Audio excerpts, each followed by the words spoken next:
every question has a long answer. Because if you have the answer, then you don't have a question. Sounds stupid, right? Of course, if you have an answer, you don't have a question, right? How old is she? Let's say she's 17. Let's say she's 17. How old is she emotionally? 6. Do you lock your 6-year-old out of your room? Speak to me after class. That's when you go. Wait. Let me reframe that. When your 6-year-old has fever and has to throw up, and do you say, "Okay, go to sleep. If you anything in the middle of the night, if you need me, please wait till the morning because my door will be locked." When you're dealing with emotionally broken people who need their mommy, and many of them, even 25-year-olds, even older, sleep in their mommy's bed once you develop trust because they were traumatized as children, you don't lock your room. Because if you lock the room, they break the lock. When they put a lock on their room, or even if there isn't, don't you dare. I don't know how to do the neck thing, but don't you dare. If anybody knows how to, don't you dare go into but your room, they're going through your underwear and looking for stuff, right? There's no privacy. There shouldn't be privacy because it's part of trust building, which is difficult to do, is that there's no privacy. Now, it doesn't mean for 5 minutes, 10 minutes, of course, you can keep your door closed. When they're out, you can keep your door closed. If you have to go to the bathroom, you can definitely lock the door to the bathroom. But the concept of door locked is not even good for healthy children. Now, of course, there are times that we need our privacy, but some parents put in like 6 locks, a Shabbos lock, and people have to fingerprint locks, and there's like alarms and red lines going, thing you have to jump through.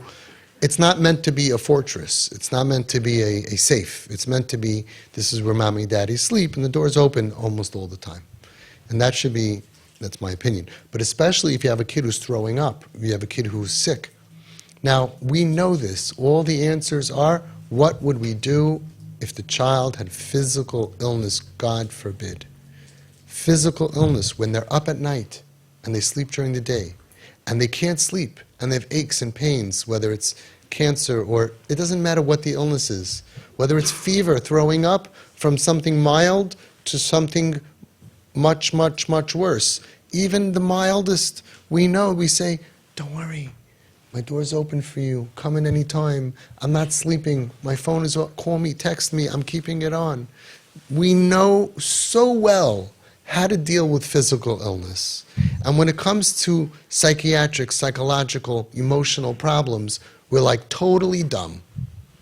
And that's the avodah. That's our generation's job, is because there is so much emotional pain. So much emotional pain. So many of your kids, our kids, Klal Yisrael, are suffering that we have to start treating this suffering legitimately.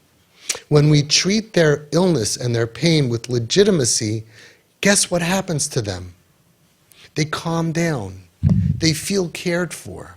Their nervous system can relax because people around me, they see me, they feel me, they understand me. Part of them is an adult, part of them is a child. You can't be too mushy at the wrong time, and you can't treat them too much like a baby. They'll say, "Hey, I'm 26 years old." But when they need you and their inner child is suffering and calling out in pain, they need you to nurture them. I'll tell you a true story. All my stories are true. This boy was 6'3", and he was a big, huge guy, and he was in nursing school. He was really a kip, going through a lot, but he was putting his life back together. And because of his pain and his trauma, he had insomnia. Most of your kids are not sleeping at night. That's really sick, because the one thing that teenagers do is sleep. And these kids can't sleep. They toss and they turn in the middle of the night. They grunt, oy, oy, oy. If you're ever in a room with them, they have no menucha. Someone once told me that's why they don't keep Shabbos. Shabbos is Yom Menucha, and they have no menucha. They have no menucha. Menuchas hanefesh, yeah. They don't have it. They grunt at night. And we have a lot of documents, a lot of data on this, but that's not for now. So this kid he had insomnia, and he was up a whole night. You know what it's like, how your head hurts when you're on a pillow for 2 hours, for 3 hours, and you can't sleep. You can't sleep. And 4 hours and 5 hours, and it's terrible. And the second night. And the third night, he was on the couch.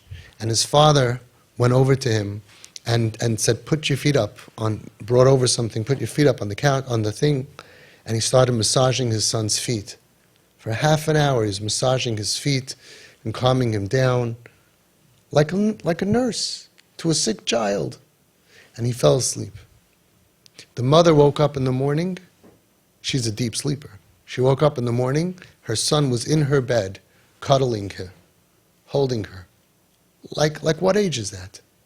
This kid fell asleep on the couch. He woke up and he was able to sleep, but he needed his mommy.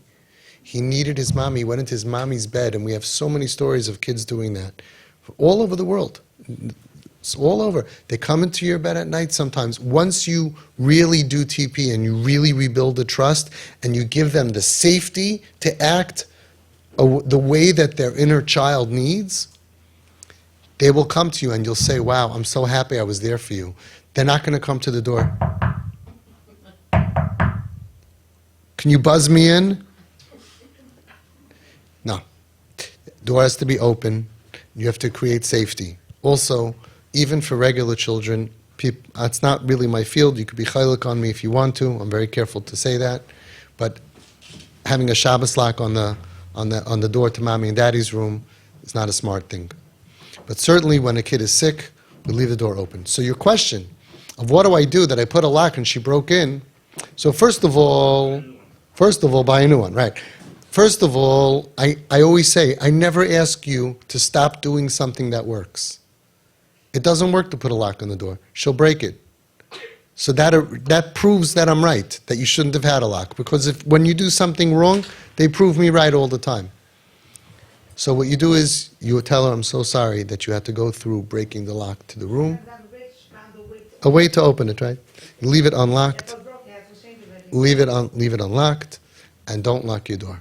If you have to, sometimes that's understandable, but in general, there's no lock on the door. You can get a little hook and eye, make sure it's locked sometimes, but in general, especially you go to sleep at night, or if they're out on the streets, you tell your kid, after dark, remember, you call mommy or tati, we are there for you, no questions asked. You and your friends, whatever you need. We will pick you up from anywhere. That's what saves lives. Because other kids, and this is what happens on the street, you have, let's say, 50 kids on the street. At 1 o'clock, 10 leave. At 2 o'clock, 10 leave. At 3 o'clock, 10 leave. At 4 o'clock, 10 leave. There's a few left that have nowhere to go because they know what's waiting for them when they come home. They're either locked out of their house or someone's waiting up to give them a yelling, a screaming. There was a father that lost it, not TP, of course. The Shomer was called, Hatzalah was called. And he literally, out of love and concern, when his daughter came home, he literally grabbed her by the hair and pulled her across the floor with her fighting and screaming, and her shoes came off, and he put soap in her mouth, and then he banged her head in the wall by accident, and she went running out, bloody feet running down the avenue, Hatzalah, Shomrim, out of love. He loves her, I guarantee you. If she needs a kidney, he'll give it. It's out of frustrated love, going out of his mind. That doesn't work. You text her, you text him, you say, you and your friends, anything after dark, me and mommy, me and daddy, we are here for you, no questions asked. And then they'll call you. We had a father that was here that used to get up at 5 o'clock or 6 o'clock in the morning, I think 5 o'clock, and his son would call him 2 o'clock, 3 o'clock in the morning, hey Ty, you up? Sure. How was he up at 2 o'clock? Where are you? Crown Heights. Crown Heights to Flatbush. Big tough guy, such a rebel. Why don't you take a taxi, an Uber, a bus, a walk, hitch? No. He trained him. I'm here for you. Coming to get you. He would get up at 2:30 in the morning, 3 o'clock in the morning, be up for the day already. Pick him up, him, anybody needs a ride? What happens? This kid knows, I have a father. All the other kids say, wow, your father, your mother, unbelievable. And he says, hey, let's stop off at 7-Eleven, Slurpee's on me. for pennies. This kid learned something that is so valuable for his existence, not to commit suicide, not to overdose, as a Hashem, not to be stuck forever. It's cheap. It's billig. Parents do much, much more than that. They lose their night's sleep and they say, I'm here for you, no questions asked. And you'll see things that you can't believe exist when they trust you. You called her, called the father came once, picked her up, bring home my friend, found out the friend was hurt by a boy in a very bad way, took her to the hospital, they had her checked out. Things are happening out there on the streets. And TP parents know, because you're out there and you're telling your kids, tell your friends, you're safe with me. Stop the judgment. We're not judging people who are getting hurt. Always, always, always getting hurt. We're there for you. And you tell it to your son. What it does is it makes him feel, I have a mother, I have a father, especially the father. Especially if you're busy. The busier you are and the harder it is, the more of a reisham, impression, it makes on them that they feel loved. They feel it. My parents will give up anything for me. And we do. And we do. So the question was, she got through my lock, what should I do? The answer is, this shows you for this child, as I say, for all kids, and I like for regular people also, but there should be no lock on the door. Now, what do you do with your valuables? So if you keep them around, they won't be around so long anyway. So it's not such a problem. It's a temporary problem. But there are things to do if you think that the stuff is going to get stolen. We have solutions for that. We have solutions for everything. Locking them out of your room is not a solution. They need to know, I'm here whenever you need me, especially at night. If you need me, you can come in, no problem. And what happens is, and this is the chidush, they become more respectful. They end up coming in less. That's the whole twist. When they get into their system, into their nervous system, that they're calm, and mommy loves me, and daddy loves me, and I'm trusted, and I'm not a bother, and I'm not a pain. What happens is, it takes time. They calm down, and then they act more respectful than even your other kids. And how do you know that? Only by parents, right? Only by parents doing this long enough to give testimony. We have so much testimony. We have so much data that so many of these kids have become so respectful, more even than the other kids. So that's why we do what we do. Not because I don't want you to have privacy, not because I think that your room should be hefker, but because privacy is not going to work. And if you would have asked me beforehand, should I put a lock, I would have told you no. Now you see why. She'll figure out a way to get in, so it's anyway hefker. What you need to do is what I said, because the long-term plan is to calm down the nervous system, no barriers, no walls, make her feel safe.